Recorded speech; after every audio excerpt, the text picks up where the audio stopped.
Perjuangan untuk memulihkan nama baiknya, Saka Tatal menjalani peninjauan kembali atau PK dalam kasus pembunuhan Vina dan Eki. Dalam sidang PK, jaksa penuntut umum menolak semua novum atau bukti baru yang diajukan kuasa hukum Saka Tatal.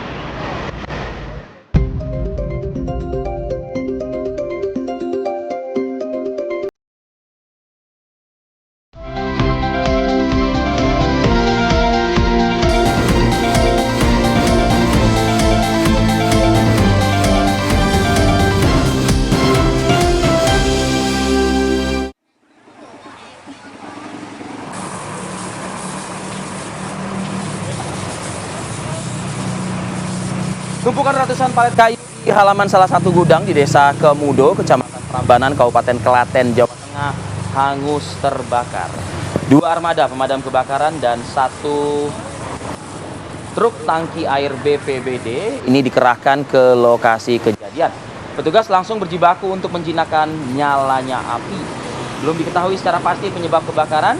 Objek kebakaran adalah tumpukan palet kayu yang tidak terpakai dengan luasan 20 meter kali 15. Proses pemadaman membutuhkan waktu sekitar 2,5 jam. Tidak ada korban jiwa dalam peristiwa ini, namun pastinya ada kerugian ya yang didampakkan dari peristiwa kebakaran.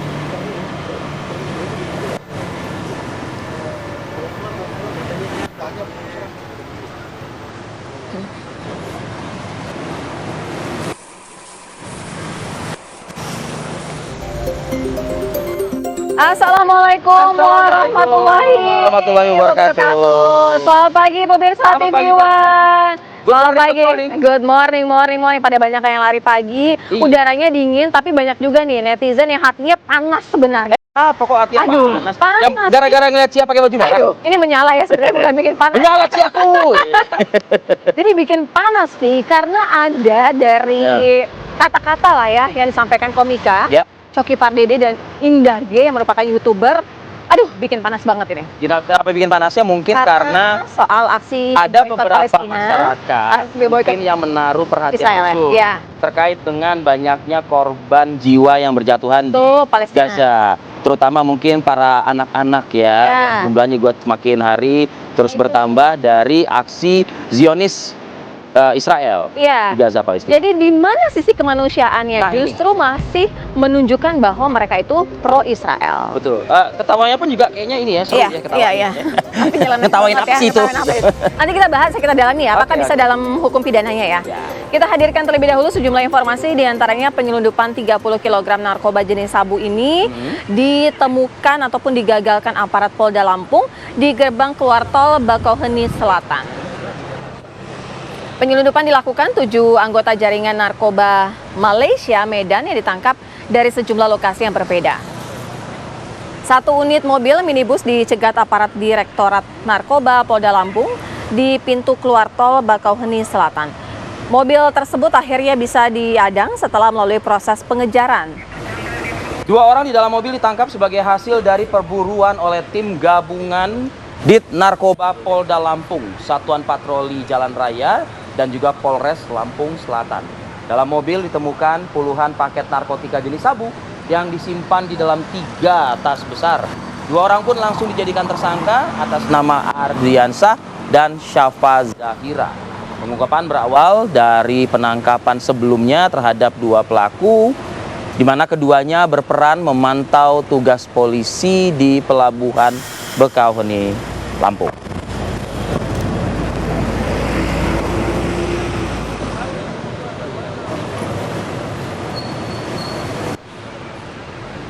Kita berlanjut ke informasi berikut. Belasan anggota kepolisian yang sedang melakukan patroli di kawasan Kampung Ambon, Cengkareng, Jakarta Barat, pemirsa, diserang dengan lemparan batu oleh sejumlah orang.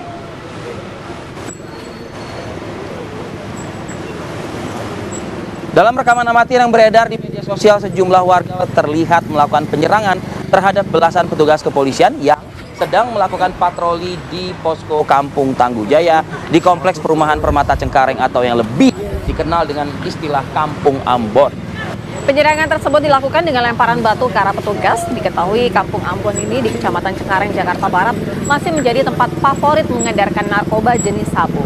Meski aparat sering menggerebek kawasan itu, namun tidak membuat jera pengedar maupun bandar. Tidak ada korban dari peristiwa yang terjadi pada Rabu lalu.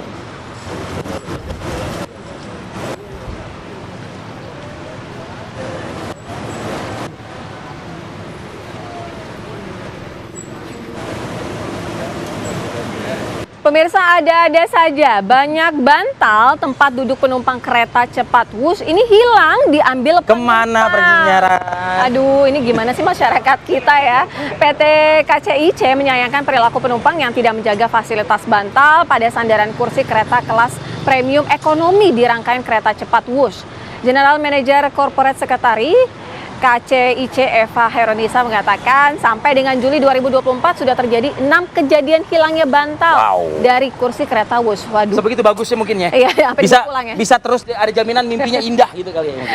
Keseluruhan kasus tersebut dapat ditelusuri melalui 44 CCTV atau kamera pengawas yang tersedia pada setiap rangkaian kereta. Dari hasil penelusuran CCTV terdapat oknum penumpang yang memang sengaja melepas bantal dari sandaran kursi. Dari beberapa kasus terdapat juga oknum yang diduga dengan sengaja mengambil bantal tersebut. Enak kali ya bantalnya ya? Ya sampai harus dibawa pulang gitu ya. Oke pemirsa, ini kita hadirkan juga informasi ada ratusan sopir bus angkutan umum tujuan Medan Tanah Karo yang melakukan aksi blokade jalan. Aksi blokade jalan merupakan buntut penyegelan loket bus yang dilakukan oleh Satuan Polisi Pamong Praja. Aksi blokir jalan yang terjadi di Jalan Jamin Ginting, Simpang Pos yang dilakukan oleh ratusan sopir bus angkutan tujuan Medan Karo pada Sabtu siang ini berakhir damai.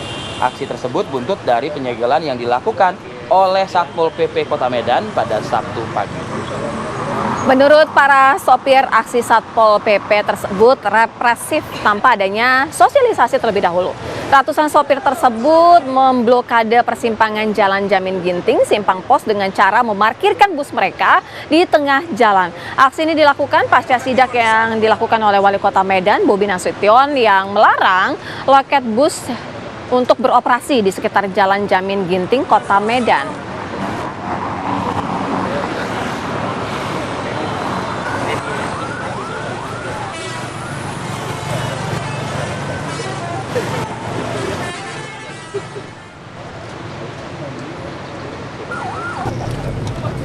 Baik, kita beralih ke mancanegara. Ini Menteri Pertahanan sekaligus Presiden terpilih Republik Indonesia Prabowo Subianto menghadiri upacara pembukaan Pesta Olahraga Dunia 2024 di Sungai Seine, Paris, Prancis pada Sabtu waktu setempat. Ini kita lihat kedatangan Prabowo di acara pembukaan disambut langsung oleh Presiden Prancis Emmanuel Macron sebelum upacara pembukaan dimulai di Istana Kepresidenan Élysée di Paris, Prancis. Meski sempat hujan turun dalam upacara pembukaan, Prabowo tetap memberikan dukungan secara langsung kepada kontingen Indonesia dari tribun para pemimpin dunia. Selain Prabowo, pembukaan juga turut dihadiri Menteri BUMN Erick Thohir, kemudian Ketua Komite Olimpiade Indonesia Raja Sabta Oktohari dan sejumlah pejabat. Kontingen Indonesia sendiri terdiri atas 29 atlet dari 12 cabang olahraga. Namun dari jumlah total atlet yang dikirim hanya 14 atlet, ditambah ofisial dari kontingen Republik Indonesia yang ikut serta dalam parade defile pembukaan, termasuk Chef de Mission Anindya Bakri.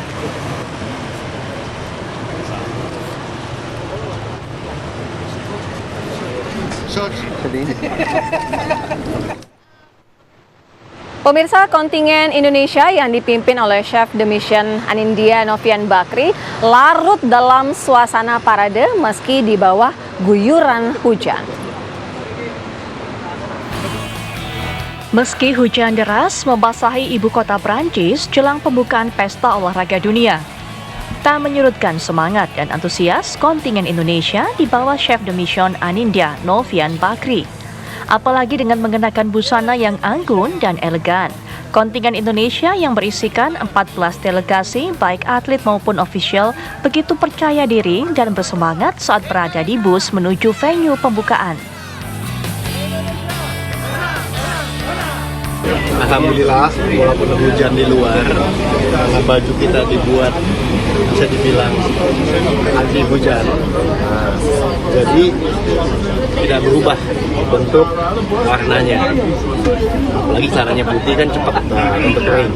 Ternyata kita di defile ini di kapal bukan sama India, tapi sama Iran. Nah, bukan sombong, tapi ya boleh bersaing lah, kita punya seragam. Saat berada di perahu bersama kontingen Iran, kontingen Indonesia bersama Chef de Mission Anindya Novian Bakri begitu larut dan menikmati momentum ini. Dari Paris, Prancis, Faisal Kreb, TV One mengabarkan.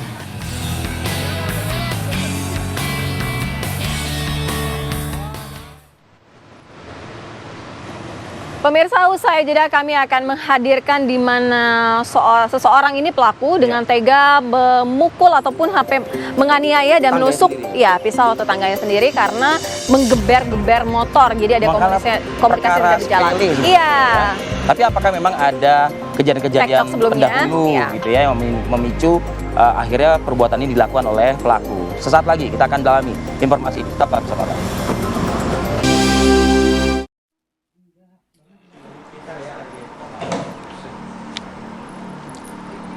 Seorang pria di Balikpapan dijebloskan ke penjara setelah menganiaya kekasihnya secara berulang-ulang. Merasa tak tahan mendapatkan aksi penganiayaan, korban sempat kabur ke rumah temannya yang masih berada di kota Balikpapan. Naas pelarian korban diketahui oleh sang pacar, tak ayal korban ini kembali mendapatkan penganiayaan. Aksi ini sempat direkam oleh rekan korban sebagai barang bukti. Tersangka MJ ditangkap di salah satu rumah kosong di kawasan Jalan 1 Kelurahan Gunung Samarinda, Balikpapan. Hasil otopsi, korban mengalami memar di sekujur badan dan leher, dan mirisnya korban dinyatakan hamil 2 bulan. Tersangka sendiri diketahui sudah menjalin hubungan sejak 3 bulan lalu, dan atas perbuatannya tersangka dikenakan pasal penganiayaan dengan ancaman di atas 5 tahun penjara.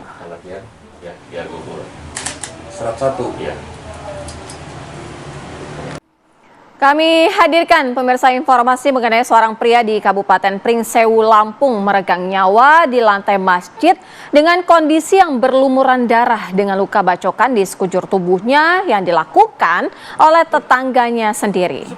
Korban bernama Ferry Andika meninggal dunia dalam perjalanan menuju rumah sakit. Tak butuh waktu lama, polisi berhasil mengidentifikasi pelaku dan mengamankannya.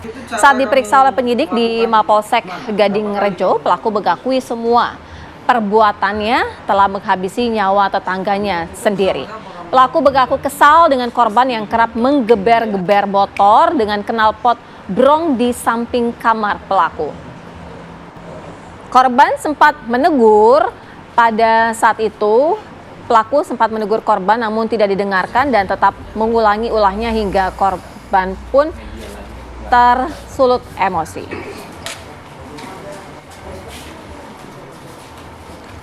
Ya, untuk mengetahui bagaimana perkara ini terjadi begitu ya. Ini kita sudah bergabung dengan Pringsewu Lampung, ada Bapak Amsori selaku kerabat atau keluarga dari keluarga ya atau korban. Selamat pagi Pak Ansori. Assalamualaikum. Selamat pagi Mas Rivi. Ya, Pak Ansori, ini sebelumnya kita turut bersimpati atas peristiwa yang terjadi di keluarga Anda ini. Ini kronologisnya seperti apa ya Pak, kalau bisa dijelaskan? Oh ya, jadi si korban ini bernama Ferry Andika. Ini pulang dari sholat di musola, kemudian sampai di kediaman, beliau mau ke kebun, informasinya mau ke kebun, kemudian mengeluarkan motor. Nah, kemudian betul motor beliau memang suara knalpotnya memang agak keras. Kemudian si pelaku ini dalam keadaan masih mengupas kelapa. Nah, kemudian Di saat si korban ini kemudian menghidupkan motornya, nah, kemudian si pelaku ini merasa bising, merasa risih, dan kebetulan juga si pelaku mempunyai anak balita. Nah, anaknya ini terbangun. Nah, dengan serta-merta langsung si pelaku ini menghampiri si korban. Disitulah mulai terjadi insiden kasus penusukan atau penikaman ini. Oh, oke. Oke. Pak Ansori, ini sebelumnya korban dengan pelaku memang hubungannya seringkali bertengkar Sering atau cekcok nggak? bagaimana sih? Memang lebih kurang sekitar sebulan terakhir ini memang eh, antara pelaku dan korban ini memang kurang harmonis, hubungan memang kurang harmonis. Terus kemudian kalau cekcok yang atau ada permasalahan yang besar, sepertinya kita atas nama keluarga tidak mendengar lah. Yang jelas hanya cekcok biasa lah, kurang harmonis. Begitu. Kurang harmonis itu Hanya di latar belakangi apa pemicunya? Ya mungkin begini, karena antara si pelaku dengan korban ini kan hubungannya itu, si korban ini adalah paman dan pelaku ini adalah keponakan. Karena memang itu berdomisili atau bertempat tinggalnya itu berdekatan, satu atap, hanya beda pintu. Mungkin karena hubungan bertetangga itulah mungkin yang dasar menjadi ya. Nah, Apalagi ibaratnya satu atap ya tempat tinggal mereka ya, Pak Amsori ya.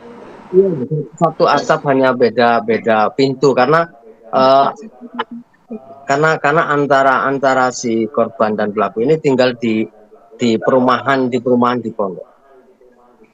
Oh. Tapi selama ini percekcokannya itu apa? Maksudnya sampai pukul-pukulan atau pertengkaran-pertengkaran Mulut saja, ada aja? pertengahan mulut.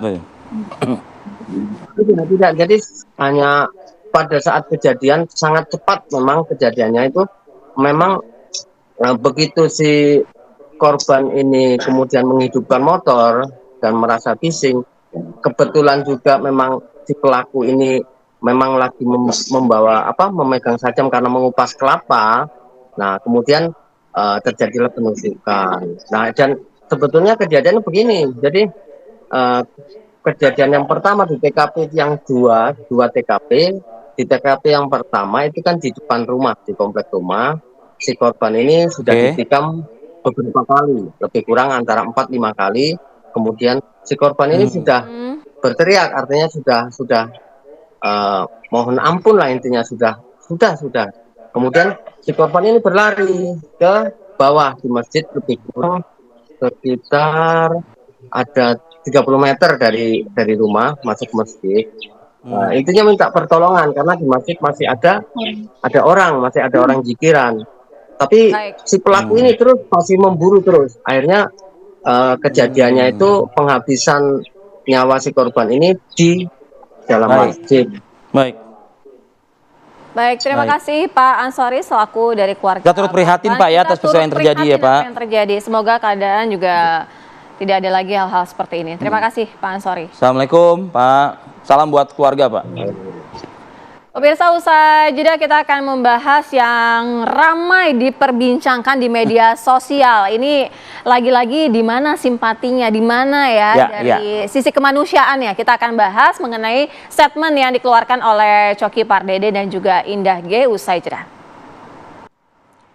Hingga hari ini suasana hati para netizen ini masih sangat-sangat panas melihat. Rame ya? Rame banget, masih rame. Dan ini menuai kecaman yang kata-katanya netizen itu juga tidak tanggung-tanggung loh. Mereka menghujatnya luar biasa dengan apa yang dilakukan Coki dengan Indah G. Langsung saja ya Vi, kita ajak pemirsa TV One untuk mendengarkan dialog kami di pagi hari ini. Sudah bergabung bersama kami Mustafa Nahrawardaya, pegiat media sosial, aktivis juga aksi bela Palestina. Selamat pagi Bang. Selamat pagi, Assalamualaikum.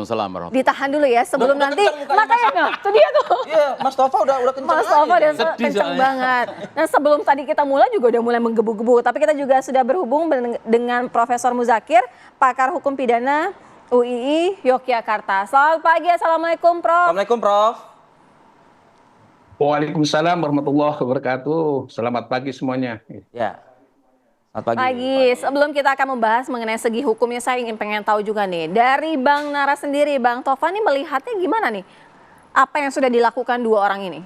Sebenarnya kita nggak perlu kaget ya, karena mereka ini, ya, saya bilang mereka karena kemungkinan nih, kalau podcast itu sebelumnya ada janjian, temanya apa, lalu sikap kita apa. Kalau podcast ya mereka bebas saja, maka ada narsum yang setuju atau tidak. Mereka ini pasti setuju kan. Yang parah itu sekarang dia mau tertawakan dengan sangat berlebihan. Kalau dulu 2018, ini memang saudara Coki dan kawan-kawan dari Tretan Muslim dan sebagainya, ini passionnya itu pada mengolok-olok agama. 2018 mereka buat masakan mencampur antara kurma dengan daging dengan babi. Betul. Lalu tahun kemarin itu mereka keliling di Taman Safari melihat tapir. Lalu Coki mengatakan kita bertiga nih kan tapir gitu. Lalu salah satu narsum yang sama-sama itu mengatakan kafir, maksudnya iya kita kan tiga-tiganya tapir. Ini kan olok-olok ya, olok-olok. Jadi memang saya lihat beberapa video Tretan Muslim maupun Coki Pardede maupun Kolbi dan kelompok mereka di Majelis Lucu Indonesia itu memang kontennya rata-rata adalah olok-olok agama. Nah, soal Palestina ini berlebihan nih. Kan ini nanya ini sih. Berlebihannya di mana Mas Tova? Kan nggak lucu, kenapa ditertawain? Secara akal, dan masa kalau orang sehat nggak bakal tertawa kalau sesuatu tidak lucu, coba bayangin ya. Ini kan nanya mereka, you still drink Starbucks? Ini makanya loh, saya kalau tidak minum juga nggak membantu apa-apa. Padahal Starbucks itu sedang diboikot oleh seluruh dunia. Artinya dia mengolok. Nah, Indonesia ini salah satu negara yang mendukung Palestina. Artinya secara sikap pemerintah juga jelas ya? Sikapnya sangat jelas. Kalau perlu kita harus munafik. Ya, mulutnya harus mendukung Palestina meskipun hatinya tidak, kalau perlu ya. Ini kan dibagi tiga, ada kelompok yang memang pintar, dia tahu, dia pasti menolak Israel, Zionis, mendukung Palestina. Tapi yang kedua, ada orang yang beragama, dia Indonesia ini Muslim mayoritas, sudah pasti itu adalah pro Palestina. Yang ketiga, orang tidak beragama, tidak paham. Ini kelompoknya Coki Pardede, nggak jelas itu agamanya apa kan? Dan itu tidak ada konteks yang lucu, tapi menunjukkan bahwa mereka tertawa berbahak-bahak begitu. Iya, makanya itu sih yang mengupload video itu di X ya, di Twitter tuh mengatakan, Anda tahu nggak sih Zilfa namanya itu? Sementara di Palestina puluhan ratusan ribu genosida, meninggal genosida, Anda mentertawakan sesuatu yang diboikot oleh seluruh dunia.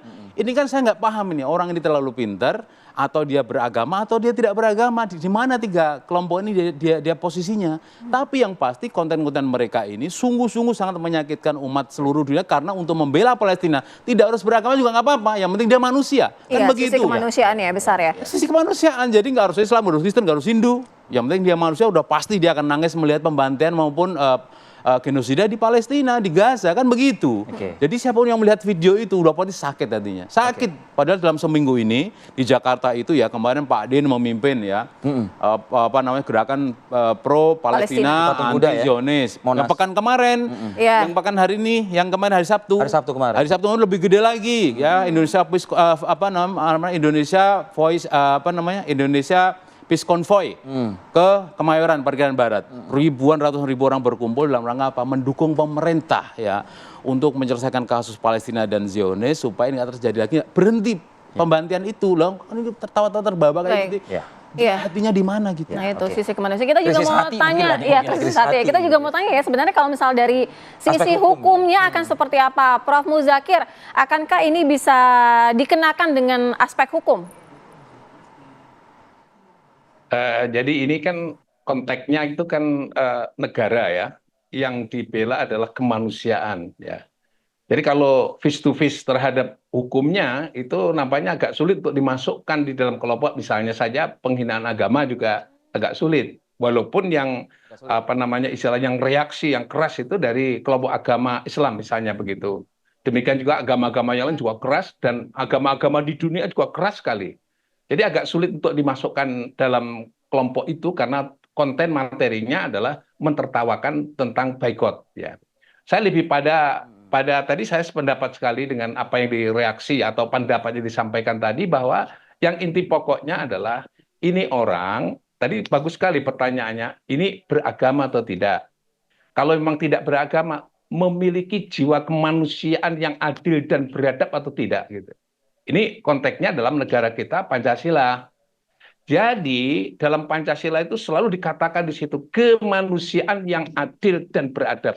Jadi mengadabkan manusia dalam konteks reaksi terhadap manusia itu, gitu ya.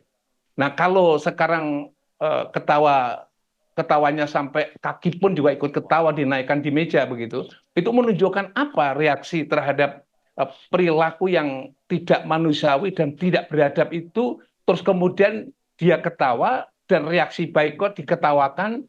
Nah, itu maksudnya apa?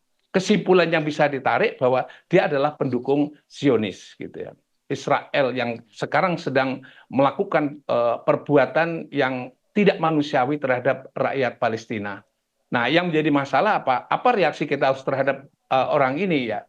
Mestinya kepolisian sekarang sudah memberi peringatan, warning kepada yang bersangkutan ini. Kalau benar historisnya memang dia bersikap seolah kontroversi agar supaya mungkin mudah dikenal orang begitu. Tapi menurut pendapat saya untuk mencegah tindakan reaksi lebih lanjut, kepolisian sebaiknya dengan bijaksana memanggil kedua orang ini untuk memperingatkan dan meminta untuk membuat pernyataan tertulis untuk tidak memberikan satu reaksi-reaksi yang berlebihan terhadap orang atau negara yang sekarang sedang memperjuangkan perdamaian untuk Palestina. Negara dan rakyat Indonesia dan rakyat dunia semua mendukung terhadap itu. Dan yang terakhir adalah kita semuanya juga sama secara moral hukum kita bahwa ya mendukung, karena perbuatan yang dilakukan oleh Israel itu adalah termasuk kategori bertentangan dengan Undang-Undang Dasar 45. Saya kira begitu. Jadi Prof. Muzakir lebih cenderung mungkin mungkin preemptif gitu ya, dari pihak kepolisian memanggil untuk mengingatkan begitu. Dan ini cukup kuatkah dalil atau dasarnya kepolisian memanggil keduanya ini, Prof? Mengingat pemerintah kita kan juga satu suara ya, mengecam aksi genosida dan juga minta gencatan senjata dilakukan dengan segera seperti itu. Ya, menurut saya itulah tindakannya bijaksana untuk pertama yang dilakukan ketika yang bersangkutan berhadapan dengan hukum, gitu ya. Kalau itu tidak lakukan, saya khawatirkan dia berulang nanti ketika kita harus sebut saja ini dalam tanda petik berperang dengan negara lain, dia pro terhadap negara yang bersangkutan. Tadi akan muncul nanti terus-menerus seperti itu. Kalau saya melihatnya rangkaian perbuatan yang dilakukan itu menunjukkan sikap yang seperti itu, gitu ya. Kalau rangkaian seperti itu, maka harus diubahlah secara mental dan moralnya itu. Sehingga dengan demikian, kalau toh tadi saya sependapat sekali, kalau toh tidak setuju ya, kalau negara sudah berbuat seperti itu, dunia berbuat seperti itu, rakyat Indonesia juga sudah berbuat seperti itu, terus kemudian dia kontra terhadap semuanya itu, ya menurut pendapat saya ya panggil aja dia agar supaya nanti dia tidak dengan supaya dia mengubah sikap dan perilakunya itu sehingga dia bisa hidup bergaul bersama-sama dengan rakyat Indonesia. Kalau dia memang tidak bisa bergaul dengan rakyat Indonesia, tidak bisa memahami Pancasila, tidak bisa memahami pembukaan Undang-Undang Dasar 45, ya sebaiknya itu tadi diperingatkan lebih dulu. Kalau tidak ya dia nanti diberi lihat itu rangkaian perbuatannya. Kalau misalnya itu sudah bertabrakan langsung dengan hukum, ya mau dan tidak mau harus ditafsirkan bahwa dia telah melakukan perbuatan melawan hukum. Demikian. Oke. Nah, itu sangat-sangat menarik ya apa yang disampaikan oleh Prof. Muzakir. Artinya juga polisi harus bergerak cepat, paling tidak agar orang-orang seperti ini mengetahui sebenarnya do and don'ts. Apa jangan-jangan mereka sebenarnya sudah mengetahui tapi sengaja melakukan seperti itu. Akan kita bahas lebih dalam, usai jeda kami segera kembali. Kalau tadi yang disampaikan dari Prof. Muzakir, sebaiknya polisi juga memanggil keduanya ini supaya ada paling tidak efek jera sehingga mengetahui itu tidak benar untuk dilakukan. Kalau dari Bang Tova melihatnya itu akan efektif tidak? Kalau tadi kan Bang Tova sempat menyinggung, ini seringkali gitu mengolok-ngolok mengenai agama dan lain sebagainya. Jadi yang pertama yang perlu saya sampaikan adalah saudara Coki Pardede ini adalah hasil binaan komika dari sebuah televisi swasta pada tahun 2013. Perkembangan komika itu sangat cepat. Hari ini ada yang namanya roasting. Itu di kalangan mereka sudah biasa. Roasting itu kan seperti manas-manasin, Iya, membuka aib. Dan itu terbuka live televisi, bahkan ulang-ulang di media sosial. Dan itu hal biasa, Jadi merosting orang. jokes juga malah ya. Betul, bahkan Dewan Juri sekalipun itu juga menyodorkan diri untuk di roasting, udah biasa. Jadi ngolok-olok, apalagi ngolok agama, itu seperti hal biasa di kalangan mereka. Tapi saya tidak menyalahkan program Komika, hanya saja efek dari kebebasan itu terlalu berlebihan seperti yang dilakukan oleh Coki, yang pertama. Yang kedua, soal efek jera. Saya yakin polisi tahu caranya. Polisi banyak siasat, polisi banyak cara, polisi banyak hat-trick lah. Bagaimana cara untuk menghentikan kegiatan atau Ada aktivitas pengalaman seperti kayak ini. itu. Ada pengalaman dulu. Jadi saya hafal Dipantau-pantau. sekali karena kita aktivis di media sosial. Iya. Aktivis-aktivis ini sering kali dipanggil dalam rangka apa? Untuk efek jera supaya nggak mengulangi, supaya teman-temannya yang akan melakukan hal yang serupa tidak mengulangi, tidak mengikut-ikutan. Think before do it something. Do something. Jadi kalau siapa namanya ini? Coki Pardede, ini juga harus dilakukan hal yang sama supaya dia tidak melanjutkan aktivitas yang jahat ini dan orang-orang lain sesama komika, mohon maaf, juga tidak meniru perbuatan dia. Sebenarnya Bang, ini kan ada do and don'ts-nya, sebenarnya semua orang juga tahu dong sebelum dia memposting sesuatu di media sosial akan berdampak seperti apa. Ini jadi ada unsur kesengajaan atau bagaimana kalau misalnya Bang Tova lihat? Jadi saya yakin ada dua kemungkinan ya. Tim podcast ini sudah sama-sama menyepakati temanya ya, artinya mereka tahu efeknya. Bahwa nanti ada olo-olo, bahkan kalau perlu mereka membuat hat-trick, membuat action yang membuat supaya podcast ini tonton banyak orang. Tertawa-tawa, kakinya taruh di atas meja misalkan. Ini kan dalam rangka untuk memperkenalkan podcast ini, si Indah ini, mohon maaf sekali, supaya dikenal masyarakat dan kemudian orang akan mensubscribe, menambah podcast ini. Persoalannya adalah karena ini tema sangat sensitif di Indonesia maupun dunia. Nah, di kalangan media sosial itu sebenarnya ada yang namanya virtue signaling. Artinya saya tadi awal kan bilang kan, kalau perlu Anda jadi munafik. Yang penting mulut Anda itu memberi signal bahwa Anda adalah pro-Palestina, anti-Zionis. Meskipun bertolak belakang dengan hati nuraninya nggak apa-apa, tapi Indonesia kan sudah pasti ya dia ingin Palestina merdeka, mendukung Palestina. Itu dari founding fathers kita dulu. Founding fathers dulu. Lah ini loh ada orang-orang nih cekeremes ini selalu menghina dan mentertawakan Palestina. Ini loh barusan 31.900 meninggal. Gimana hati mereka itu? Nah, tapi memang kita harus ngaca diri. Ternyata nggak hanya orang-orang yang mohon maaf ya, saya bilang bodoh nggak cocok, sebagai dia bukan manusia juga nggak cocok, karena dia nyatanya manusia juga makan minum Starbucks juga kan, manusia berarti sebenarnya dia, tapi nggak punya hati. Tapi di Indonesia ini memang aneh-aneh. Ada ormas Islam yang sangat terkenal terbesar di Indonesia, pengurusnya datang ke Israel menemui presiden. Ya, tapi reaksi keras langsung dari PB. Langsung ada punishment kan, dipecat, minta maaf. Lalu ada anak ketua umum partai mau jadi gubernur di DKI.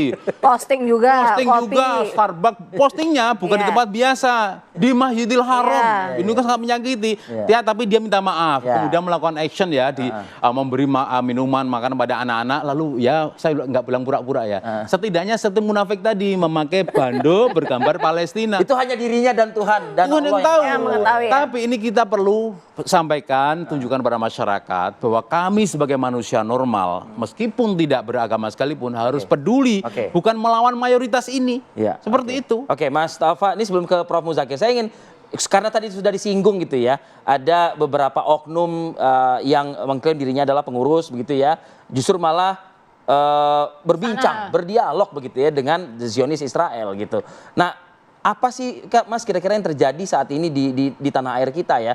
Khususnya mungkin pernyataan dari Mas Tova mewakili teman-teman penggiat bela Palestina gitu ya. Main mata, main komunikasi dengan pihak-pihak yang justru sudah mencederai umat muslim dunia lah gitu. Khususnya kita Indonesia yang sikapnya juga jelas gitu. Ini sudah menjadi rahasia umum. Artinya rahasia umum itu semua orang tahu ya. Apalagi kegiatan itu diberitakan oleh media sosial, orang langsung tahu, seluruh dunia, seluruh Indonesia tahu. Jadi ini banyak orang-orang tanda petik munafik ada di mana, termasuk ormas Islam, termasuk pegiat anti Zionis, itu udah ada yang masuk angin. Jadi saya kaget juga, loh yang dulu itu dia itu adalah pegiat misal 212, yang mana 212 itu pasti pro Palestina. Tapi tiba-tiba hari ini dia menjadi runtang-runtung dengan Israel. Bahkan dia berani pasang badan, dia memperlihatkan dia lagi di Israel. Itu ya mengagetkan. Jadi kegiatan seperti itu udah biasa, maksudnya aktivitas seperti ini di Indonesia seperti apa ya? Ya kemudian organisasi Islam, saya katakan tidak hanya NU, Muhammadiyah juga masuk angin. Karena apa? Ini dijerat oleh jaringan-jaringan pro-Israel yang mereka harus menebarkan seolah-olah Israel itu adalah kebaikan.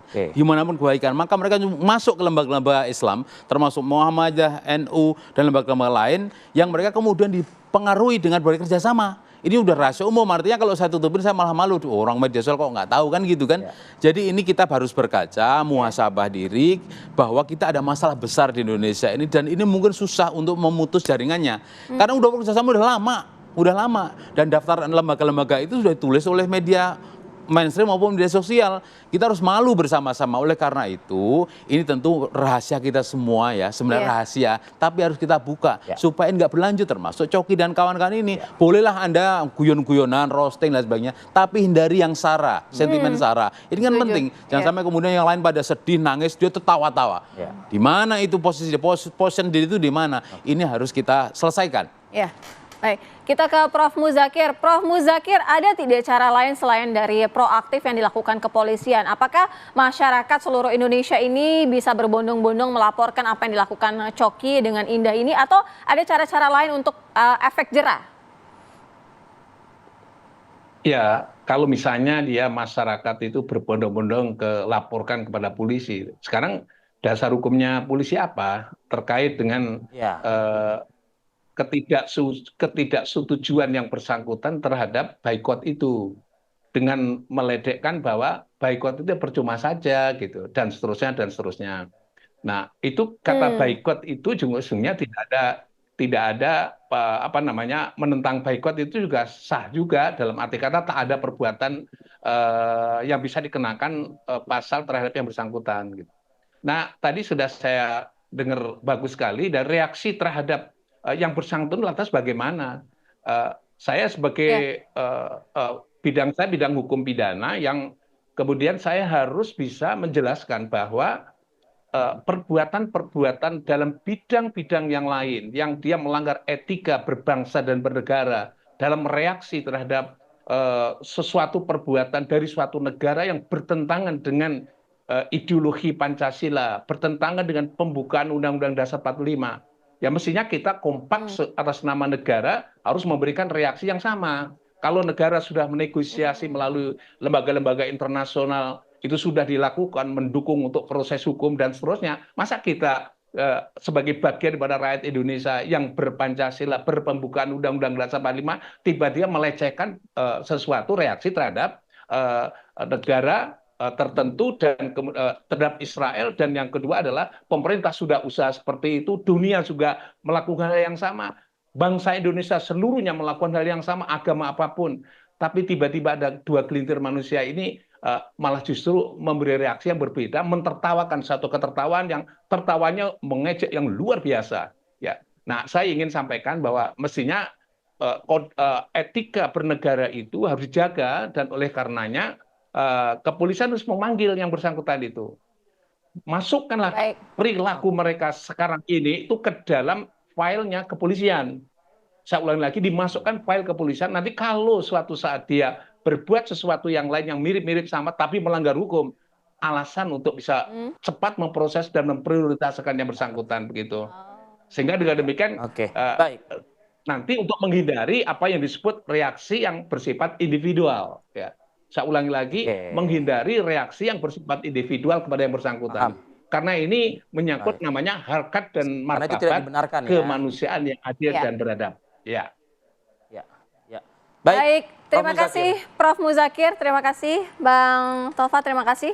Kita lihat nanti bagaimana dari kepolisian benar-benar segera proaktif dan tidak ada lagi hal-hal seperti inilah di mana sisi kemanusiaannya. Cerdas dan smart. Betul, kita mengedukasi masyarakat nih. Ayolah kalian bermedia sosial yang baik ya, konten yang berbaik.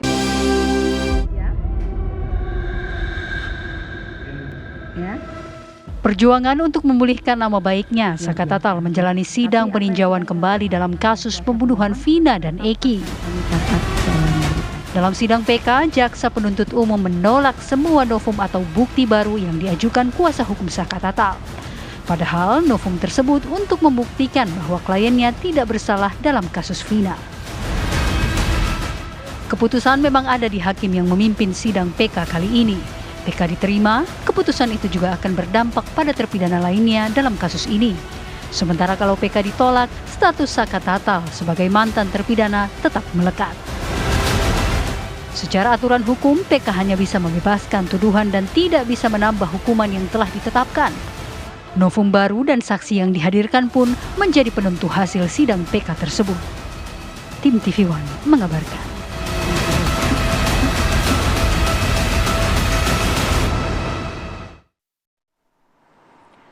Iya, Selasa lusa akan dihadirkan kembali sidang PK, peninjauan kembali Saka Tatal, di mana akan menghadirkan sejumlah saksi.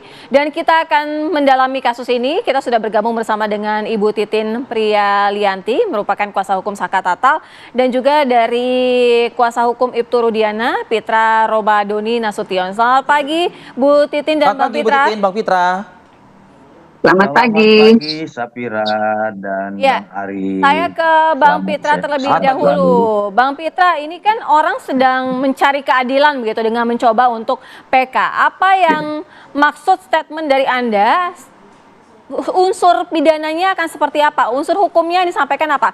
Karena berdasarkan yang saya ketahui bunyi pasal 266 ayat 3 KUHP yang berbunyi pidana yang dijatuhkan dalam putusan peninjauan kembali ini tidak boleh melebihi pidana yang telah dijatuhkan dalam putusan semula. Bang Pitra.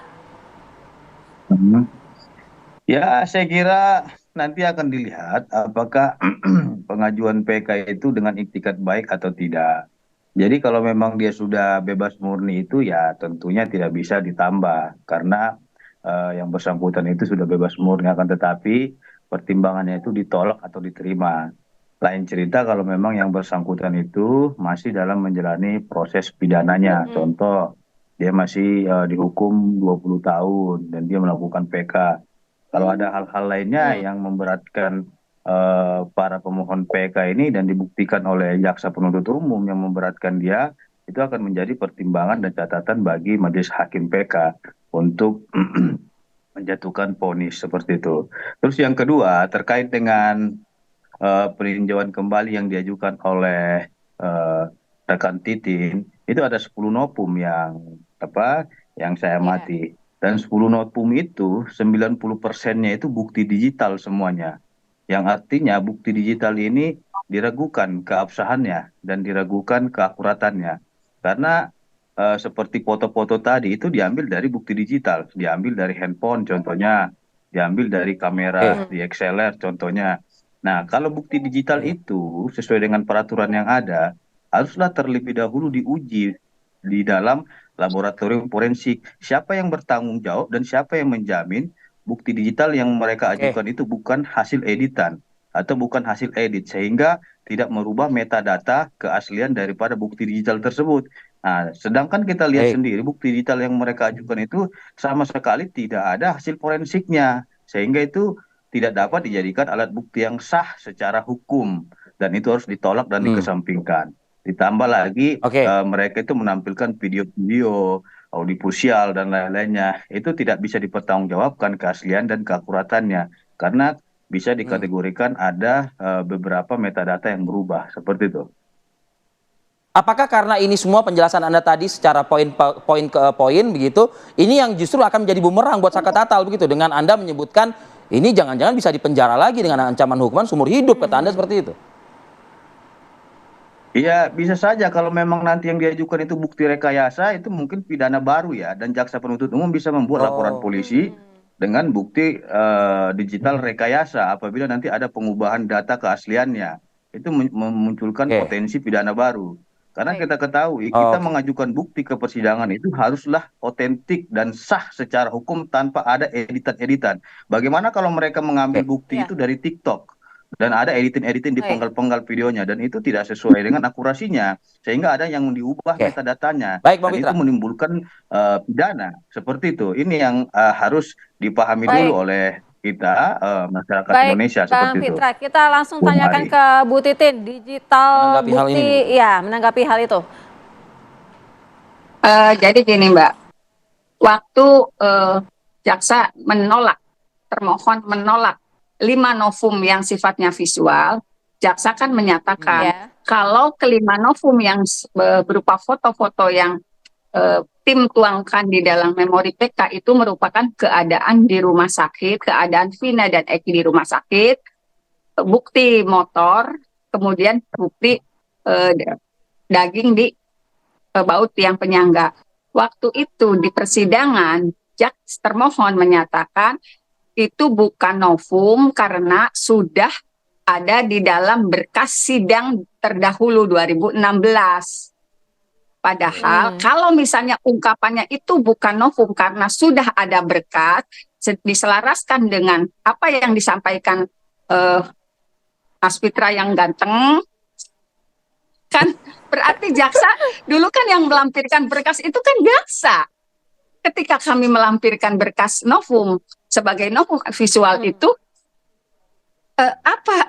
Saya yang malah, loh, kalau misalnya Mbak Fitra yang merupakan kuasa hukum dari Bapak Rudiana menyatakan kemungkinan itu ada rekayasa, kemudian kemungkinan itu diambil, kan jaksa sendiri sudah menyatakan di dalam bantahannya kalau bukti 5 itu sudah ada di dalam berkas. Padahal saya juga meyakini, saya loh yang hadir di sidang di 2016, di sidang Sakatata 5 novum itu tidak pernah ada di dalam berkas. Jangankan di berkas Sakatata, di berkas ke-7 terpidana juga tidak tertuang novum itu.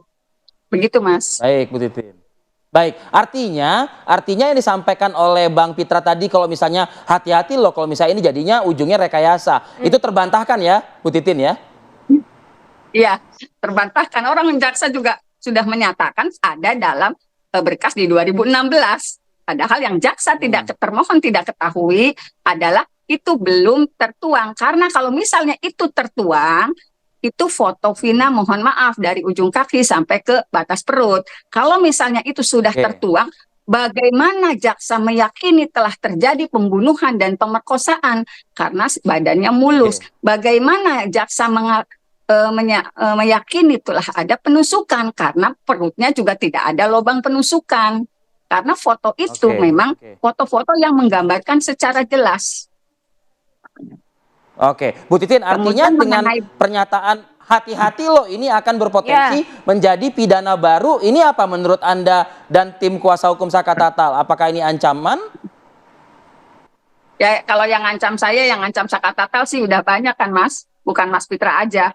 Kan udah banyak juga. Saka bakal dimasukkan. Masya Allah, Mas. Saya juga nggak bisa ngomong lah masalah itu. Cuman sih kita juga punya pembuktian. Kita tunggu ya, usai jeda pariwara berikut. Baik, kami akan kembali.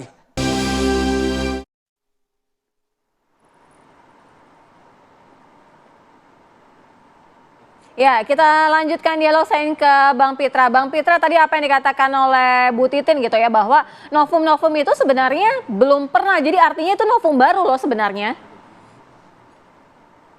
Iya, jadi begini buat Mbak Titin yang imut-imut ya, biar saya jelaskan dan mengerti sedikit tentang hukum, bukan berarti menggurui. Kalau dan jaksa penuntut umum sudah menyampaikan bahwasannya yang diajukan mereka itu yang 5 foto itu sudah pernah dahulunya itu diajukan di dalam persidangan dalam berkas perkara. Dan tinggal lagi cuma beda angelnya aja, berbeda gitu. Artinya kalau memang itu sudah ada dalam berkas perkara walaupun dari sudut pandang yang berbeda diambil fotonya itu bukanlah novum sebagaimana diatur di dalam pasal 263 ayat 2 huruf A yang menyatakan bukti yang pernah diperiksa ya yang dijadikan novum tidaklah dapat diterima. Artinya foto tadi itu sudah pernah dimasukkan dalam berkas perkara dan Titin juga tadi sudah menyampaikan seperti itu. Jadi itu bukanlah novum. Nah, ditambah lagi yang mereka ajukan ini adalah bukti digital. Nah, jadi saya ingin meluruskan dulu nih terkait dengan yang dibilang Bu Titin karena memang usia segini lagi lucu-lucunya ya, lagi imut-imut gitu. Jadi tidak ada saya mengancam siapapun, akan tetapi saya hanya menyampaikan terkait dengan ancaman pidana apabila nanti bukti yang diajukan itu ada yang diubah keasliannya dan itu berpotensi terjerat pasal 263 KUHP pidana. Jadi ini yang berbahaya. Jangan juga kita mengajukan bukti tapi kita belum cross check dari mana sumbernya, dari mana datanya, dari mana keakuratannya. dan validitasnya, semua itu harus diuji. Nggak seujuk-ujuknya kita Jadi dikasih orang nih, Betul. saya dapat bukti dari warganet, saya dapat dari netizen. Emang kita bisa percaya Ya. itu 100% asli gitu loh. Foto-foto Oke, kita oke, saja oke. Ya. bisa diubah seperti Oh, ini foto saya ditangkap. kadang dibuat berkumis, pakai tai lalat dan lain-lain. Itu udah berubah, artinya Ya. sudah mengubah keaslian. Oke. Saya kira itu hati-hati Mbak Titin, bukan mengancam, tapi saya menyampaikan ancaman pidana yang ada di pasal 263. Nah, Dilarang mengubah dokumen oke. apapun, sehingga itu mengubah keasliannya, itu merupakan pidana. Dan sudah Baik, jelas juga baik. terkait Nah, dengan bukti digital itu diatur di dalam Perkapolri nomor 10 tahun 2009 pasal 1 ayat 7 yang mengatakan setiap bukti digital itu untuk dapat dijadikan sebagai alat bukti yang sah terlebih dahulu harus dilakukan pemeriksaan laboristik kriminalistik agar dapat dijadikan sebagai alat bukti baik, yang Bang Fitra. sah. Poin ini kita tangkap, Bang Apakah Fitra. yang bukti tersebut itu ada pengubahan metadata, ada pengubahan keaslian daripada sumbernya, sehingga itu nanti akan terdetek gitu loh. Jadi kita nggak bisa Baik, Bang memasukkan Fitra. ujuk-ujuk, oh bukti ini, Oke. bukti ini, bukti ini. Tapi kenyataannya itu Ya. tidak akurat keasliannya. Ini yang berbahaya nanti berpotensi Nah. jadi pidana baru. Oke. Gitu. Oke, kita tangkap Bang Fitra. Nah, tadi Bu Titin, Bang Fitra yang menurut Bang Titin ganteng tadi itu ngingetin buat Bu Titin yang lagi imut-imutnya ini, begitu loh. Ini gimana nih Bu Titin ngeliatnya? Ya, kalau bukti-bukti yang menurut Mas Fitra itu bunyinya kan skep Kapolri, Mas. Yang kita hadirkan di persidangan itu di pengadilan PK. Jadi silakan diasumsikan sendiri. Kemudian juga mengenai bukti-bukti video yang khawatir ada editan, tidak sesuai, terpotong-potong. Kan kita akan menguatkan dengan dihadirkannya saksi-saksi ahli, maksudnya saksi-saksi yang menyatakan di dalam tayangan video itu. Gitu. Jadi kalau ada bukti-bukti yang kita serahkan yang sifatnya dari video, kita juga tim akan menguatkan dengan keterangan saksi-saksi yang akan dihadirkan di dalam sidang PK terhadap tayangan video tersebut. Apakah betul ungkapan yang disampaikan di tayangan, karena memang ada beberapa tayangan video yang kita ambil dan dijadikan novum. Kita juga akan Tapi menghadirkan. video-video Jadi sudah melalui fase uji terlebih dahulu nggak? Iya. Bu Titin? Gimana menerangkan? kalau yang tadi disampaikan kan skep Polri, Mas, yang kita hadirkan kan di persidangan. Skep Polri itu aturannya, Mbak. Artinya walaupun nanti dihadirkan ahli, tapi dia tidak melihat hasilnya. Apakah hasil ini sudah ada pengubahan metadata? Dia menjelaskan apa? Kalau cuma menonton aja dia jelaskan, oh saya melihat ini cerita begini, gitu. Tapi dia tidak melihat hasilnya. Oke, Bang Fitra. Terkait dengan sumbernya itu Silakan, Bu asli atau Titin. tidak. Seperti Silakan. itu, Mbak Titin. Baik, Bang Gini, Fitra, Mas. ditahan dulu, Bang. Gini. Bang. Ya. Nah, kita kan mengajukan keberatannya itu kemungkinan datang dari siapa? Dari termohon. Kalau termohon mengajukan itu, silakan termohon yang mengajukan saksi yang bisa menguji apakah itu otentik atau tidak. Kan sederhana, Mas. Kalau termohon keberatan, hakim Jadi keberatan. gini, saya jawab silakan yang begini. mendatangkan saksi. Itu pemahaman yang keliru. Di dalam asas hukum kita ada namanya itu asas actori incumbit probatio. Siapa yang mendalilkan, dia yang harus buktikan. Artinya siapa yang menuduh sesuatu, dia harus buktikan. Artinya kan Mbak Titin sudah mendalilkan bukti video. Buktikan dong itu asli atau tidak bukti digital itu. Bagaimana hakim nanti mau mempertimbangkan bukti digital Mbak Titin, sedangkan keasliannya aja diragukan gitu loh, tanpa melalui tahapan ujian apakah ini asli atau tidak videonya, apakah ada pengubahan metadata, apakah ada yang dipotong-potong, apakah ada yang ditambah-tambah. Itu kan harus logis dan harus secara ilmiah. Tapi kan Mbak Titin sendiri yang meminta scientific crime investigation. Ketika Mbak Titin tidak menggunakan metode ilmiah, terus Mbak Titin menyalahkan termohon gitu. Harus akurat lah. Bang, gantian Bang. Bu Titin silakan singkat saja. Ya. Yang membuat video itu yang akan kita hadirkan adalah Pak Deddy Mulyadi. Tidak usah pakai pengujian, timnya aja suruh datang. Itu video ada editan tidak. Liga Akbarnya suruh datang, ada editan atau tidak. Dedenya suruh datang hadir di sidang memberikan keterangan, ada editan atau tidak. Sudah selesai. Oke, baik. Baik, terima kasih Bu Titin dan Bang Fitra. Kita akan nantikan sama-sama melihat bagaimana jalannya sidang pada Selasa pekan depan.